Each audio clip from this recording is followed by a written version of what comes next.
A state advocacy group is asking McDonald's to stop serving meat from animals treated with antibiotics. According to the CDC, 2 million Americans get sick every year. 23,000 die from antibiotic-resistant infections. What McDonald's does to their meat should be illegal. McDonald's doesn't sell beef. They sell the cheapest version of beef that can still legally be called beef. You're at the drive-thru. The bag hits your hand, warm, familiar. You unwrap the burger and take a bite. That patty isn't from a cow. It's industrial ground beef, mixed at massive scale, treated to control bacteria, built for consistency, not transparency. And the label still says 100% beef. Technically, that can be true. Practically, it's one of the most misleading phrases in fast food. Today, we're breaking down 12 things the average customer never sees. How ground beef is sourced, blended, treated, and standardized to hit a price point. By number 1, you'll understand why that cheap burger is cheap for reasons that have nothing to do with efficiency. Let's start where the wording does the most work, the 100% beef loophole. Let's start with the biggest lie hiding in plain sight, 100% beef. You see it everywhere. On the menu, in commercials, on the wrapper, McDonald's pounds this message into your brain. Our burgers are 100% beef. No fillers, no additives, just beef. And technically, they're right, sort of. Here's the loophole. 100% beef means the meat content is entirely from cattle. It doesn't mean the patty is 100% meat. McDonald's markets 100% beef as if it means nothing else. But 100% beef is a marketing claim about the meat component, not a promise that your burger experience contains only beef. Seasoning, processing steps, and supplier interventions can still exist across the supply chain, especially at industrial scale. The point isn't that your patty is fake. The point is that 100% beef tells you almost nothing about sourcing, blending, or how that beef is treated before it hits the grill. But the real deception goes deeper. McDonald's beef is USDA inspected for safety, but inspection isn't the same as quality grading. And ground beef doesn't work like steak cuts where choice versus select is the consumer shorthand. When you buy a steak at a restaurant, you know whether it's USDA prime, choice, or select. Those grades tell you about marbling, tenderness, and quality. Ground beef doesn't work that way. It's all mixed together. The grade of the original cuts becomes meaningless once everything's ground into a blend. So 100% beef still doesn't equal good beef. It equals legally beef. In other words, the phrase is technically safe, but it's designed to stop the questions that matter. And it works. Most people see 100% beef and stop thinking about what's actually in that patty. But once you know what they're hiding behind those two words, you start asking different questions. The scale of the blend.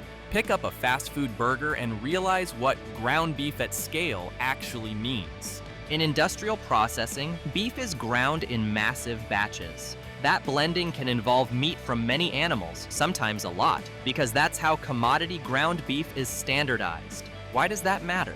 Because when you blend at scale, you don't just blend flavor, you blend risk, traceability, and accountability. Here's the supply chain. McDonald's doesn't buy individual cows. They buy from massive processing plants that slaughter thousands of cattle daily.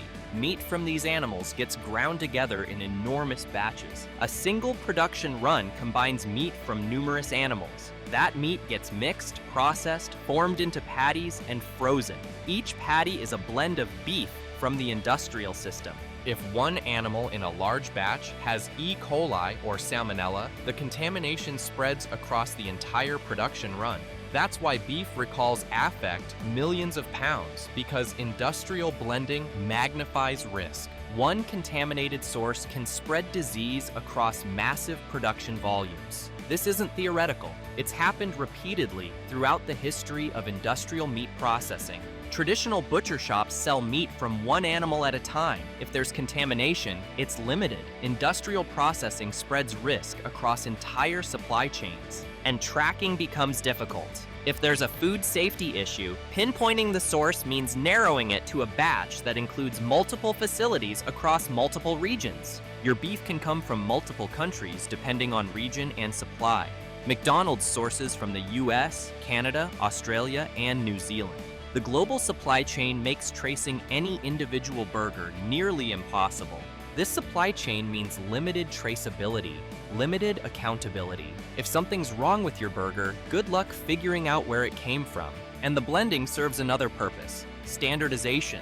Mix different grades together, and the final product tastes consistent because everything's blended to spec.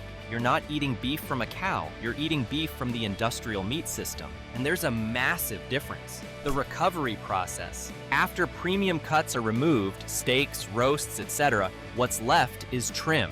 Small pieces, fat, connective tissue, meat in hard-to-reach areas. Processors use different recovery and trimming systems to maximize yield from each carcass. Every scrap has value.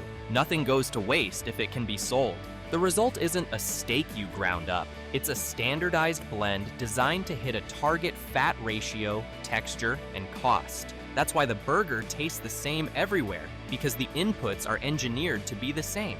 This recovered meat has different characteristics than whole muscle cuts. Different texture, different composition, higher in connective tissue and fat compared to premium cuts. So it gets processed further to achieve the familiar burger experience. The meat is mixed with conventional ground beef, treated to optimize color and texture, and formed into uniform patties. By the time it reaches the grill, you'd never know the journey it took to get there. And this process isn't unique to McDonald's. Most industrial ground beef uses similar recovery methods, but McDonald's scale means they're operating at volumes few can match. Millions of pounds of recovered trim end up in fast food patties every year. The system is designed to extract maximum value from every carcass. The system is designed for efficiency and consistency, not transparency. But the recovery process is just part of the picture. What happens next is where food safety enters the equation. Real quick, if what you're learning is making you reconsider that next McDonald's trip, hit that like button and subscribe, because what comes next explains why treatment isn't optional at this scale. The treatment reality. Remember pink slime? The controversy from 2012 that made headlines and disgusted America? The pink slime era taught the industry one lesson: don't change the system, change the words. Large-scale beef processing often uses antimicrobial interventions to reduce bacteria on trimmings. The exact method varies by plant and supplier, but the reality is the same. When you run beef at this scale, contamination risk is baked in, so chemical interventions become part of the safety model. That doesn't automatically mean your burger is ammonia. It means your burger comes from a system where treatment is expected, not exceptional. And here's the thing, some intervention is necessary for industrial scale meat. When you're processing millions of pounds in a single facility, bacterial contamination is a real risk. Treatment keeps people from getting sick. But the question remains, why is treatment necessary in the first place? Because of how the system operates. The speed, the volume, the blending, all of it creates conditions where intervention becomes standard procedure. Factory farm conditions create environments where disease spreads easily. Industrial slaughterhouses process at speeds that make perfect sanitation nearly impossible. Chemical treatment becomes the safety net that catches what speed misses. McDonald's operates at the center of that system, buying commodity beef at massive scale.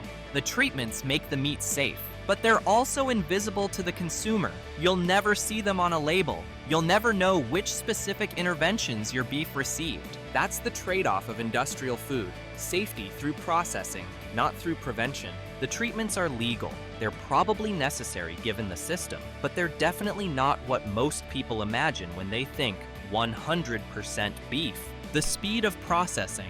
Beef is traditionally aged to improve flavor and tenderness. Dry aging or wet aging in controlled conditions breaks down muscle fibers and develops complex flavors. That's not what industrial beef processing prioritizes. McDonald's beef comes from cattle that are slaughtered and processed quickly. Speed is everything in commodity meat. Carcasses are broken down within hours of slaughter, but the meat still needs to be tender enough for a consistent burger experience. Freshly processed beef can be tough. It needs time for enzymes to break down connective tissue. In traditional butchering, this happens naturally over days or weeks. The meat hangs in controlled conditions while natural processes improve tenderness and develop flavor. Industrial beef isn't aged the way people imagine aging, it's optimized. Time, temperature, and handling designed for speed and consistency, not craft. And when speed is the goal, anything that improves tenderness and uniformity becomes part of the workflow, long before the restaurant ever sees the meat. Enzyme treatments can accelerate tenderization. Processing conditions are controlled for efficiency. The goal is a product that cooks the same way every time, regardless of source. The result is meat that's been optimized for the supply chain, not for the dining experience you might imagine. Flavorings and seasonings help standardize taste. Processing helps standardize texture. Everything is engineered for consistency. And because this all happens at the supplier level, McDonald's can honestly say they're just buying beef. What happened before it reached them is someone else's process. That's how industrial food works. Every step is optimized. Every variable is controlled. And the final product reflects those priorities. The dairy cow factor. Here's something that's rarely discussed. Some ground beef in the broader U.S. supply chain can include meat from culled dairy cows because ground beef blends different sources to meet price and fat targets. McDonald's operates at the scale where commodity inputs like that are part of the economic reality, whether customers realize it or not. Dairy cows aren't raised for meat. They're raised for milk production. Different breed, different genetics, different diet, different living conditions. When dairy cows stop producing enough milk, usually around age 5 to 7, they're sent to slaughter. This meat is called cull cow or spent dairy cow meat. It has different characteristics than beef from cattle raised specifically for meat. Generally tougher with less marbling. Different flavor profile due to different diet and fat content. Often from older animals that have spent years in dairy production. In traditional markets, this type of meat often goes to processed products, hot dogs, lunch meat, canned goods. It's not typically sold as premium beef at restaurants or grocery stores, but ground beef is different. You can blend various sources together, grind it all, and the final product is standardized. The original source becomes undetectable.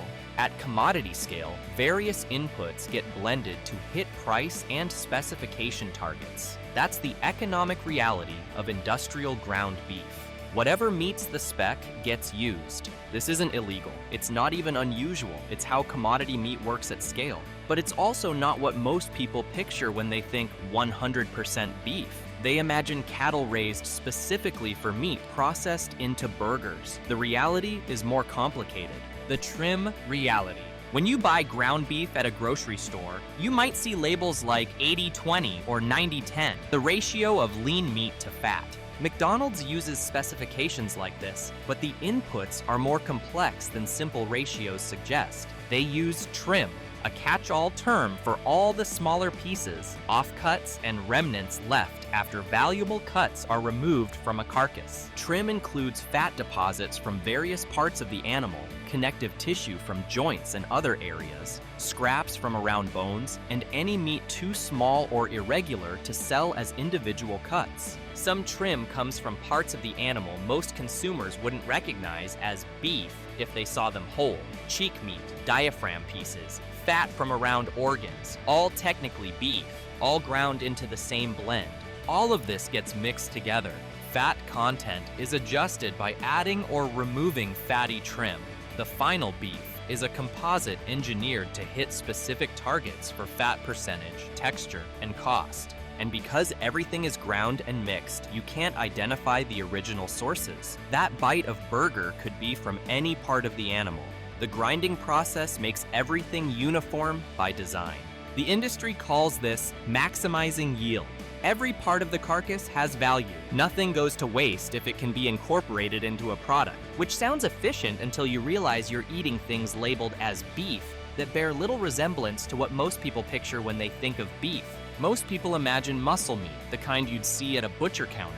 The reality of industrial ground beef is more comprehensive. If it came from a cow and it's safe to eat, it can be ground into the blend. It's all mixed together into a uniform product, formed into patties, and sold as 100% beef. Technically accurate, but far from the whole story. Consistency is the product. McDonald's isn't selling you beef. They're selling you the same bite in every city, every day, at the lowest possible cost. That requires standardization. Fat targets, grind size, supplier specs, storage protocols, distribution chains, cook procedures. Consistency isn't a bonus, it's the whole business model. Think about what that means. A burger in Miami has to taste like a burger in Seattle. A burger today has to taste like a burger next month. A burger from one supplier has to taste like a burger from another. That level of uniformity doesn't happen naturally. It's engineered. Every input is specified. Every process is controlled. Every variable is managed to produce an identical output millions of times per day. The beef isn't selected for flavor or quality in the traditional sense. It's selected for consistency and cost. Does it meet spec? Can it be delivered at price? Those are the questions that matter. And once you understand that, every other decision starts making sense. The blending exists for consistency. The processing exists for consistency. The specifications exist for consistency. You're not eating a burger. You're eating a standardized food product that happens to be made from beef. That's not necessarily bad, but it's worth understanding what you're actually buying, because the consistency comes at a cost, and not just to your wallet. The antibiotic residue reality. Factory farm cattle are given antibiotics constantly, not just when they're sick, preventatively to keep them alive in crowded, disease-prone conditions. The conditions in concentrated animal feeding operations, CAFOS, make disease almost inevitable. Thousands of cattle packed together, standing in waste, stressed from confinement. Without antibiotics, illness would spread rapidly and kill profits. So the industry's solution isn't to improve conditions, it's to medicate constantly. These antibiotics remain in the meat as residues. Even after slaughter, even after processing, trace amounts persist. USDA regulations allow certain levels of antibiotic residue in beef.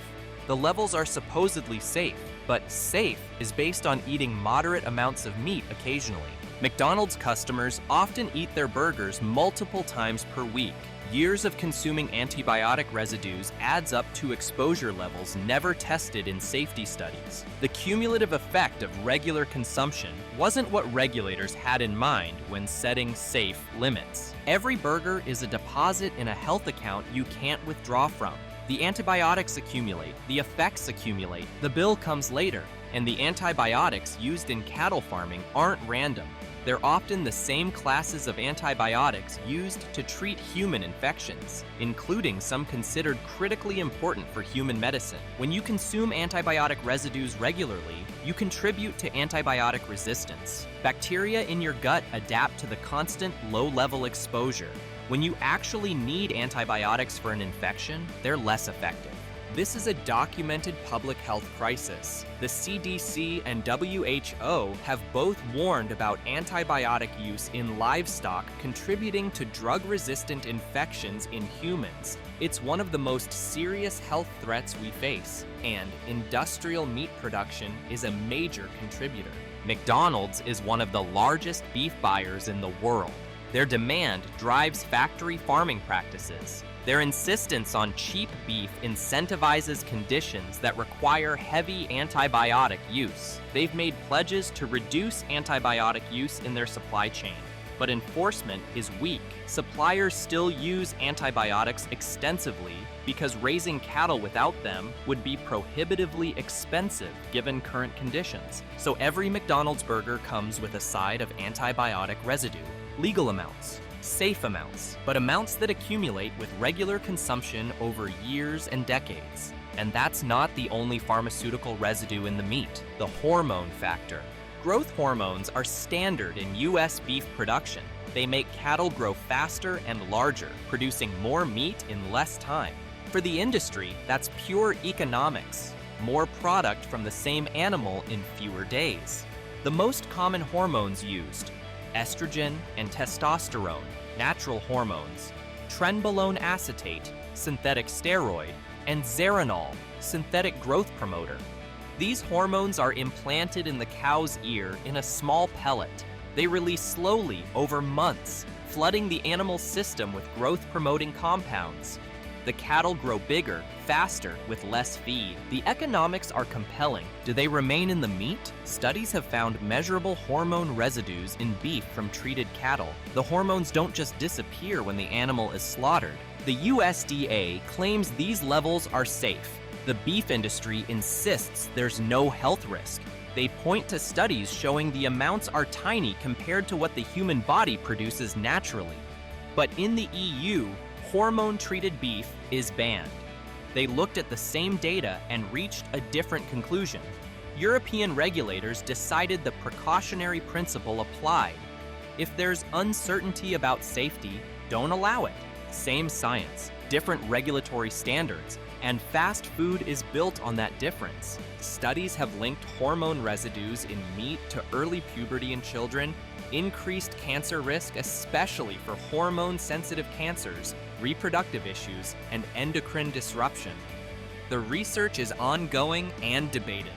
Scientists disagree about the significance of the findings. McDonald's beef comes from conventionally raised U.S. cattle. That means hormone-treated unless specifically labeled otherwise. And McDonald's doesn't label their beef as hormone-free, which means it's not. Every burger contains trace amounts of growth hormones and steroids. The levels are low, but you're eating them multiple times per week for years, decades, for regular customers. The long-term effects of chronic low-level hormone exposure from diet haven't been adequately studied. We're running an uncontrolled experiment on public health, and McDonald's is serving the results in a bun. The feed chain question. Mad cow disease, BSE, terrified the world in the 1990s and early 2000s. It's a fatal brain disease caused by prions, misfolded proteins that spread through cattle consumption of infected animal tissue.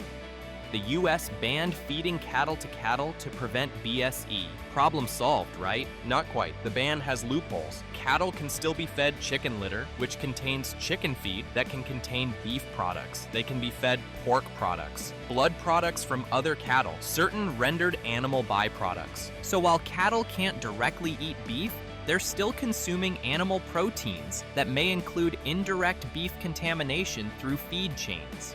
And the testing for BSE in the US is minimal. Only a tiny fraction of slaughtered cattle are tested. Most beef enters the food supply without any BSE screening. McDonald's beef comes from this system.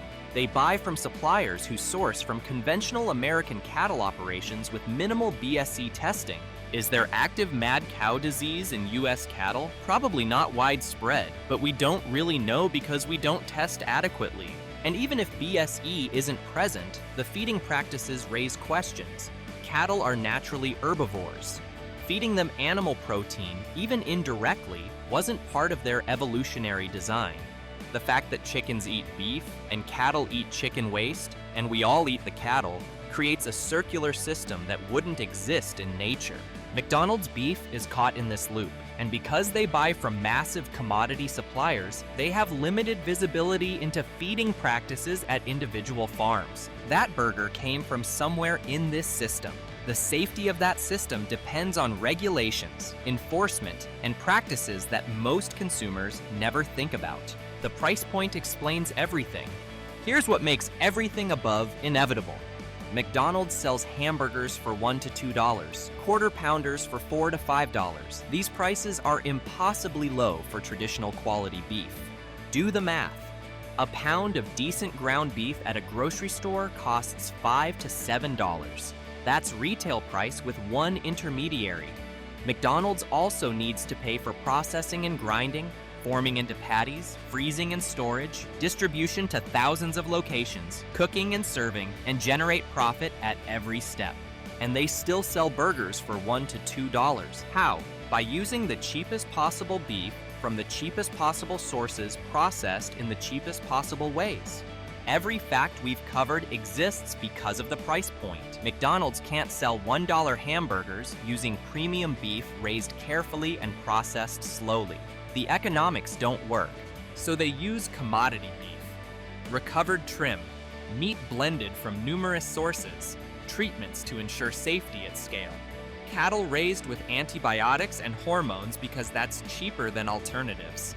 all of it is legal, all of it passes inspection, and all of it is necessary to hit those price points. McDonald's knows most customers won't ask questions. They see $1 hamburger and 100% beef and assume they're getting a bargain. But there's no such thing as cheap quality beef. If the price is low, the quality reflects that, always.